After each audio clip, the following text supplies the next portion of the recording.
તમને જવાબ આપું ને. સર આપનું શુભ નામ? અશોક નારાયણદાસ લાલવાણી. સર તમે આ સંસ્થા સાથે ક્યારે જોડાયા?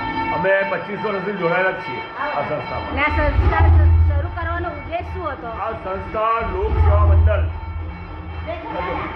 અંદર જ. આ સંસ્થા લોક સેવા મંડળ સિંધી સમાજ ભવન એ અમારું છે. તે અમારું આજે 25 વર્ષથી કાર્યરત છે. 1967માં અમે એની શરૂઆત કરેલી હતી અને લગભગ 1996-97માં અમે બનાવવાનું ચાલુ કર્યું. 2000માં મારી કમ્પ્લીટ થઈ. સંસ્થાનો ઉદ્દેશ શું હતો? સંસ્થાનો ઉદ્દેશ્ય જે અમારો કે ગરીબ આપણા જે રામનગરના સિંધી સમાજ છે, સમાજ સેવાનું જ અમારો હેતુ છે. અને સંસ્થા આના સિવાય બીજા કયા આયોજન કરે છે? આના સિવાય અમે સમૂહ લગ્ન કરીએ છીએ અને બીજું ચેરિટીમાં અમે ગરીબોને અનાજ આપીએ છીએ, ગરીબોને મેડિકલની સહાય આપીએ છીએ.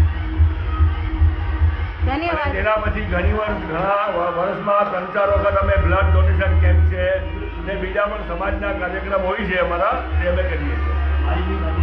અને પોતાનો અમારો ફિઝિયોથેરાપીનો પણ અમારો એક ચાલે છે સંસ્થામાં, બાજુમાં જ છે, જે એકદમ નોમિનલ દરે ફક્ત 80 રૂપિયામાં ચાર્જીસ લઈને 1 કલાકનો એ લોકો ટ્રીટમેન્ટ આપે છે. Thank you. આ સંસ્થા જે અમે હોળી મનાવીએ છીએ તેમના જે ફાઉન્ડર મેમ્બર હતા અમારા લાલસાઈ સિંધુ સેવા મંડળ ટ્રસ્ટ, એ સાજનદાસ કટારી કરીને હતા, છે અત્યારે પાછળ લખડા છે, સાજનદાસ કટારી. એમણે શરૂઆત કરેલી હતી અમને આપણે હોળીના રંગની. પછી અમે એમની સાથે જોડાઈ ગયા. આજે અમે 3 સંસ્થાઓ મળીને અમે આ કરીએ છીએ.